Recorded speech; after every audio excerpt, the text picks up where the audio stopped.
안녕하십니까? 함께 읽는 요한계시록의 유영훈 목사입니다. 2장 세 번째 시간 충성된 증인 안디바와 회개할 기회 시작하도록 하겠습니다.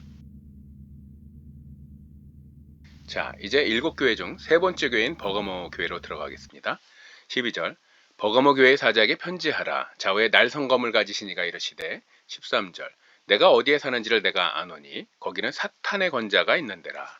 내가 내 이름을 굳게 잡아서 내 충성된 증인 안디바가 너희 가운데 곧 사탄이 사는 곳에서 죽임을 당할 때에도 나를 믿는 믿음을 저버리지 아니하였도다.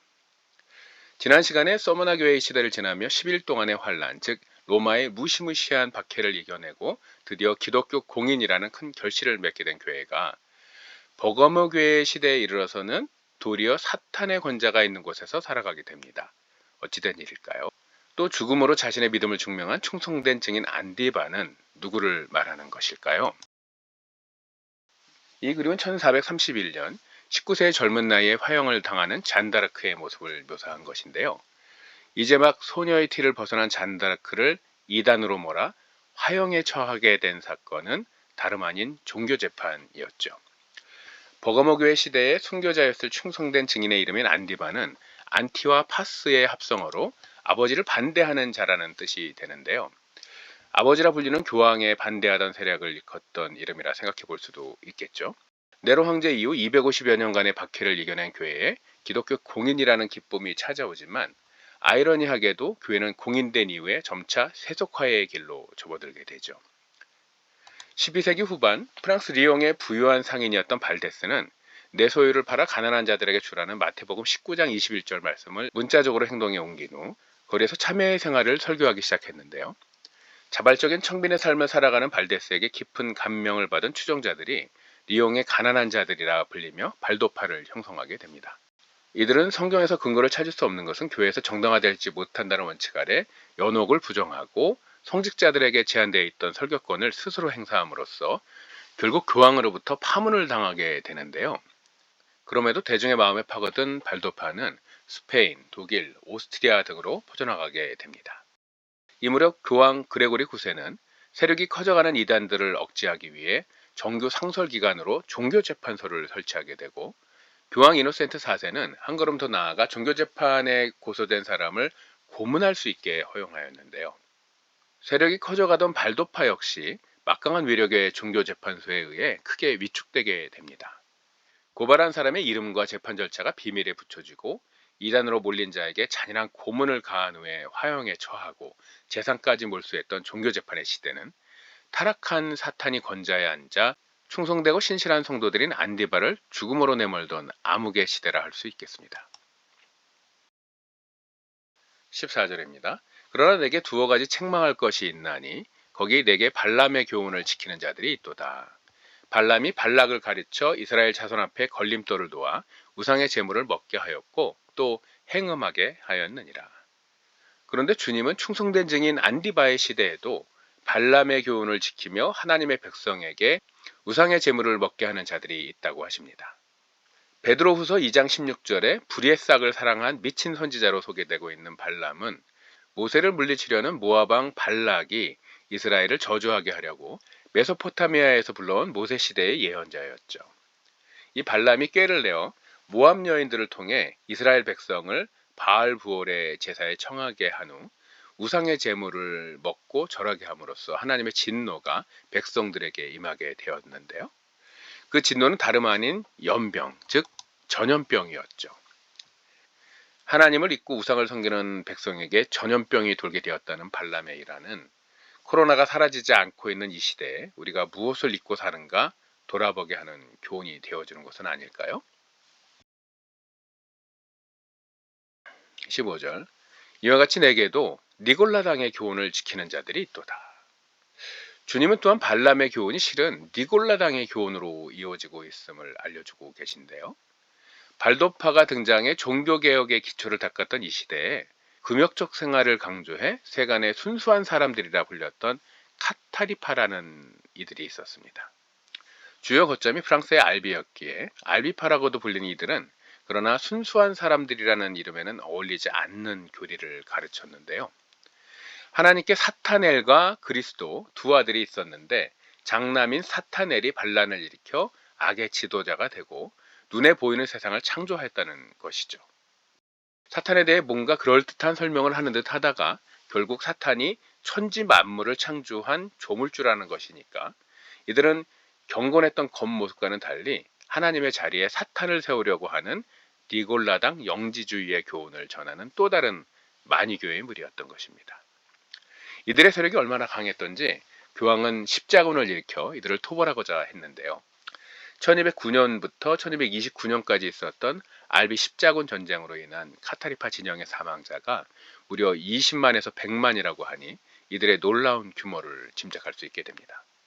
종교재판소는 카타리파와 발도파처럼 교황의 입장에선 두고만 볼 수 없었던 세력들을 잔인하고도 강력한 방법으로 처리하기 위해 조직된 기구였던 것이죠. 한편 카타리 영지주의자들의 상징이 노란색 십자가였다고 하는데요. 노란색이 사탄을 하나님의 자리에 세우려는 영지주의자들과 관련이 있는 색이란 것을 기억해두면 좋겠습니다. 16절 그러므로 회개하라. 그리하지 아니하면 내가 내게 속히 가서 내 입의 검으로 그들과 싸우리라. 주님은 우리가 발람의 교훈, 니골라당의 교훈 가운데 하나님 아닌 것을 섬기며 행음하는 자가 되지 않길 바라십니다. 순수한 사람들이라 불렸던 카타리파의 사례에서 볼 수 있듯이 우리가 겉모습에 현혹되어서 검은 영지주의자들의 길에서 엄격히 돌아서지 못한다면 이 시대의 영지주의라 할 수 있는 종교통합운동이나 또 기독교의 삼위일체를 참칭하는 삼각형 거짓 하나님의 상징에 관대한 태도를 취한다면 괴는 어느덧 그들과 함께 배교의 물결에 빠져서 다시 오실 주님을 대적하는 자리에 서게 될지도 모릅니다. 17절 귀 있는 자는 성령이 교회들에게 하시는 말씀을 들을지어다. 이기는 그에게는 내가 감추었던 만나를 주고 또 흰돌을 줄 것인데 그 돌 위에 새 이름을 기록한 것이 있나니 받는 자 밖에는 그 이름을 알 사람이 없느니라. 성령의 도우심으로 이 시대에 닥친 어려움을 이겨낼 믿음의 용사들에게 주님은 만나와 흰돌을 주시겠다 약속하십니다. 그때 받을 새 이름이 기록된 흰돌은 마지막 때를 굳센 믿음으로 살아간 이들에게 주시는 승리의 증거요 상패가 될 것입니다. 이제 네 번째 교회인 두아디라 교회로 가보도록 하겠습니다. 18절 두아디라 교회 사자에게 편지하라. 그 눈이 불꽃 같고 그 발이 빛난 주석과 같은 하나님의 아들이 이르시되 19절 내가 내 사업과 사랑과 믿음과 섬김과 인내를 나누니 내 나중 행위가 처음 것보다 많도다. 불꽃 같은 눈을 가진 심판자 예수님이 두아디라 교회의 나중 행위가 많음을 칭찬하십니다. 나중 행위는 지난 시간에 살펴본 에베소 교회의 처음 행위와 관련이 있는 표현으로 보이는데요. 우리는 에베소 교회의 처음 행위 또는 처음 사랑을 초대교회 성도들이 자신들의 재산을 팔아 서로 도우며 공동체적 생활을 영위했던 것으로 이해했었죠. 초대교회와 같은 청결한 삶과 경건, 말씀에 대한 순종과 순결한 금욕적 생활을 추구했던 중세 수도사들에게 19절에서 말씀하고 계신 사랑과 믿음과 섬김과 인내라는 신앙적 덕목이 잘 어우러집니다. 내가 온전하고자 할진대 가서 내 소유를 팔아 가난한 자들에게 주라는 예수님의 말씀은 중세 수도원 운동과도 깊은 관련이 있는데요. 박해를 피해 또는 거룩한 삶을 찾아 직접 또는 간접적으로 수도원 운동을 일으켰던 주요 인물들이 이 말씀을 몸소 실천했던 분들이기 때문이죠. 250년경 이집트의 부유한 기독교 집안에서 태어난 안토니 역시 물려받은 모든 재산을 팔아 가난한 자들에게 나눠주고 자발적 빈곤의 삶을 살았는데요. 최소한의 의식주로 토굴에서 수도하며 치유의 은사로 병자들을 치료했던 그는 성부와 성자는 동일 본질이라는 신학을 세운 신학자이기도 했죠. 한 곳에 머물며 금욕, 금식, 노동, 침묵, 기도, 묵상 등으로 수행하며 거룩한 삶을 살았던 운둔형 수도원의 시점에 안토니가 있었다면 명성이 높아가던 수도원에 토지기부 등으로 재산이 쌓이고 이권이 개입되어 개혁이 필요하던 시기에 역시 마태복음 19장 21절 말씀을 따라 자신의 모든 재산을 기부하고 순회 설교와 봉사에 힘썼던 프랑스의 발데스와 같은 이가 있었던 것이죠. 비록 교황에게 설교권을 인정받지 못해 이단으로 탄압받기는 했지만 경건한 삶을 살았던 발도파와 위험한 속내를 감추고 금욕적 영지주의자로 살았던 카타리파의 인기는 외떨어진 곳에서 정주하며 수행하던 그러나 어느덧 세속화의 길을 걷게 된 운둔수도원이 다시 소유를 엄격히 제한하며 탁발에 의해서 살아가도록 규정하고, 청빈한 수도사들이 도시를 중심으로 순회 설교와 봉사에 참여하도록 한 탁발 수도원으로 변화되는 주 요인이 되었다고 할 수 있겠습니다. 19절에 나중행위가 많다는 말씀은 이처럼 은둔 수도원으로 시작된 수도원 운동이 발도파득 사도적 빈곤을 강조하는 순회 선교사들의 등장 이후 탁발 수도원으로 발전하며 정주 수도원보다 많은 사업을 감당하고 대중과 가까워졌던 사건과 잘 부합되는 말씀이 아닐까 합니다. 20절입니다. 그러나 내게 책망할 일이 있노라. 자칭 선지자라 하는 여자 이세벨을 내가 용납함이니 그가 내 종들을 가르쳐 깨어 행음하게 하고 우상의 제물을 먹게 하는도다. 이세벨은 시돈왕의 딸이자 북이스라엘 아합 왕의 아내로 바알과 아세라 숭배와 관련이 있는 여인이었죠. 주인 또는 남편이란 뜻의 바알 신은 역대하 34장에 따르면 태양신과도 관련이 있고 위키백과에 따르면 바람과 천둥의 신이기도 합니다. 따라서 그는 천둥의 신인 제우스, 주피터, 토르 등과 동일시되는 신이기도 한데요. 아세라는 바알, 때로는 바알의 아버지인 최고신 엘의 배우자로 규정되며 모성애의 여신으로도 알려져 있습니다. 그런데 교회에도 모성애의 여신과 유사한 존재가 있죠. 바로 성모 마리아인데요. 13세기 초 부유한 직물상 아들이면서도 가문을 포기했던 이태리의 프란체스코와 스페인의 도미니코를 중심으로 탁발 수도회가 활기를 띠기 한 세대쯤 전 금욕적 경건의 모범이 되며 시토 수도회를 성장시킨 주역이요, 또 역사상 가장 위대한 설교자 중 하나라 평가받는 클레르보의 수도원장 버나드에 의해 믿음의 중보자로 또 천상의 여왕으로서의 마리아 숭배가 고조되게 됩니다. 431년 에베소 공의회에서 하나님의 어머니인 테오토코스로 격상되었던 마리아가 버나드 또는 베르나르의 시대 전후 성모에 대한 경문을 암송하는 성모성의 형태로 수도원을 거쳐 민간에 전파되고 15세기경엔 프란체스코 수도에 의해 성모성인 아베 마리아에 죄인을 위해 빌어주기를 부탁하는 후렴구가 더해지게 되었다 알려져 있는데요. 이 시대의 마리아가 회화에서 하늘의 면류관을 쓰는 성모대관의 주인공으로 등장하기 시작하는 것도 같은 맥락으로 이해할 수 있겠죠. 성모 마리아는 1964년 제2차 바티칸 회의 3차 회기 이후에는 하늘의 여왕에서 또 한 걸음 나아가 천지의 모후 또는 우주의 여왕인 King of the Universe로 불리게 되는데요. 이 시대에 나타난 거짓 하나님의 상징인 우주의 위대한 건축가 Great Architect of the Universe와 명칭이 유사해서 흥미롭습니다. 하늘의 여왕 또는 우주의 여왕이라는 호칭은 하늘의 여왕을 위하여 과자를 만들며 나의 노를 일으키느니라 하셨던 예레미야 7장 18절 말씀과 연결될 수 있어 보입니다. 이처럼 두아디라 교회가 여자 선지자 이세벨을 용납하고 주의 종들을 행음하게 한다는 말씀은 이 당시 수도원을 중심으로 고조되기 시작한 마리아 숭배와 잘 연결됩니다. 이런 측면에서 볼 때 마가복음 3장에서 누가 내 어머니이며 동생들이냐 하신 예수님의 말씀은 성모 마리아 숭배에 대한 예언적 말씀이 아니었을까 생각해 보게 됩니다. 그런데 열왕기상 18장에는 계시록에서 자칭 선지자라 지목된 이세벨이 진정한 하나님의 선지자들을 멸하는 장면이 나오는데요. 마지막 때인 이 시대에 우리는 자칭 사도로 유대인으로 선지자로 불리는 자들을 예의주시하며 경계를 놓치지 않아야겠습니다. 21절 또 내가 그에게 회개할 기회를 주었으되 자신의 음행을 회개하고자 하지 아니하는도다. 22절 볼지어다 내가 그를 침상에 던질 터이요 또 그와 더불어 간음하는 자들도 만일 그의 행위를 회개하지 아니하면 큰 환난 가운데 던지고 23절 또 내가 사망으로 그의 자녀를 죽이리니 모든 교회가 나는 사람의 뜻과 마음을 살피는 자인 줄 알지라 내가 너희 각 사람의 행위대로 갚아주리라. 교회를 사랑하시는 주님은 두아디라 교회에 회개할 기회를 주시지만 자신의 잘못을 알지 못하는지 그는 음행을 회개하고자 하지 않습니다. 교회에 회개할 기회를 주셨다 하니 바로 떠오르는 역사적 사건이 있습니다. 1517년의 종교개혁인데요. 21절은 종교개혁 이후에도 여전히 마리아를 하늘의 여왕, 우주의 여왕으로 숭배하고 있는 가톨릭의 입장이 잘 반영된 말씀이 아닐까 합니다. 주님은 마지막 때까지 이러한 일들을 회개하지 아니하면 그를 침상에 던져 음행의 수치를 드러나게 하고 더불어 간음하는 자는 큰 환난에 빠지게 하고 주님 앞에 마음과 행위가 온전하지 못하다면 그의 자녀들 역시 멸하겠다 경고하시는데요.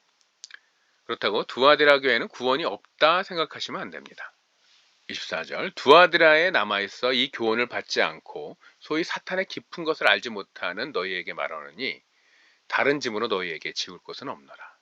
25절 다만 너희에게 있는 것을 내가 올 때까지 굳게 잡으라. 24절 25절 말씀처럼 마지막 때 두아디라 교회에는 사탄의 깊은 것을 아는 자와 알지 못하는 자가 공존하게 될 텐데요. 사탄의 깊은 것을 알지 못하는 성도들, 영지주의 니골라당의 교훈을 받지 않은 성도들에게는 있는 믿음을 굳게 잡고 주님을 맞으라 명령하십니다. 그런데 종교개혁이 일어났던 시기의 교황은 누구일까요? 콘스탄틴 대제 때 지어진 베드로 대성당 재건축을 위해 십자군 등 대규모 자원이 필요할 때 동원했던 면죄부를 대량 판매했던 교황, 바로 레오 10세였죠. 레오 10세의 본명은 지오반니 드 로렌초 메디치인데 1525년 상강눈이 그려진 엠마오의 만찬 제작 당시 교황 클레멘스 7세처럼 종교개혁 당시 교황 역시 메디치 가문의 사람이었다는 것을 알 수 있습니다. 한편 레오 10세의 초상 위에 폰트막스라는 호칭이 보이는데요. 이는 폰티펙스 막시무스를 줄임말로 고대 로마 종교의 대제사장에게 부여되었던 호칭을 로마 황제가 이어받고 로마 황제가 사용하던 호칭을 교황이 이어받으면서 교황을 뜻하는 단어가 된 것이었죠. 폰티펙스 막시무스의 역사적 유래를 통해 성탄절이 왜 태양신의 탄생일인 12월 25일로 정해졌는지, 또 동방박사의 경배를 기념한다는 주연절은 왜 수레신 디오니소스의 탄생일인 1월 6일로 정해진 건지, 그리고 266대 프란치스코 교황이 왜 유대교와 카톨릭과 이슬람과 불교 신자 모두 하나님의 자녀라 선언하며 종교 통합에 적극적인 입장을 취하는 것인지 더 잘 이해할 수 있게 되는 듯합니다. 닭이 울기 전에 주님을 3번 부인했던 베드로의 사례는 어쩌면 베드로의 후계자를 자처하는 로마 캐톨릭이 주님이 다시 오시기 전에 종교 재판, 종교 개혁, 종교 통합의 사건을 통해 신앙의 길에서 크게 벗어나게 될 것을 상징하는 사건이 아니었을까 생각해 보게 됩니다. 26절 이기는 자와 끝까지 내 일을 지키는 그에게 만국을 다스리는 권세를 주리니 27절 그가 철장을 가지고 그들을 다스려 질그릇 깨트리는 것과 같이 하리라. 나도 내 아버지께 받은 것이 그러하니라. 28절 내가 또 그에게 새벽별을 주리라. 26장과 27절 말씀은 하나님과 그의 기름 부은 자를 대적하는 자들을 철장으로 깨트리고 질그릇같이 부수리라는 시편 2편 말씀과 주님이 다시 오실 때 예리한 검으로 만국을 치고 친히 그들을 철장으로 다스리신다는 계시록 19장 15절 말씀을 연결해 보면 끝까지 신앙을 지켜낸 믿음의 용사들이 1000년 동안 그리스도와 더불어 왕노릇하리라는 계시록 20장 6절로 이어지는 말씀임을 알 수 있습니다. 그런데 28절에서 주님은 우리에게 만국을 다스리는 권세 외에도 새벽별을 주리라 약속하고 계신데요. 계시록 22장 16절에서 주님은 스스로를 강명한 새벽별이라 밝히고 계시고 욥기 38장 7절을 보면 하나님께서 땅에 기초를 놓을 때 하나님의 아들들, 즉 천사들과 함께 새벽별들이 기뻐 노래하였다 기록된 것으로 보아 주께서 강림하실 때 믿음의 승리자들이 휴거와 첫째 부활을 통해 천사 이상의 존재로 변화될 것을 알려주신 말씀이거나 혹은 많은 사람을 옳은 대로 돌아오게 한 자는 별과 같이 영원토록 빛나리라는 다니엘 12장 3절 말씀처럼 새하늘과 새 땅이 성취되는 계시록 21장에서 새로운 역사를 시작하시는 하나님께서 주님의 신부될 성도들에게 문자 그대로 광활한 우주에 펼쳐진 수많은 별들을 선물하실 것이라 이해해 볼 수도 있겠는데요. 문맥상 전자의 뜻으로 해석이 되지만 두 가지 모두 주시면 좋겠다 기대해 보게 됩니다. 29절 귀 있는 자는 성령이 교회들에게 하시는 말씀을 들을지어다.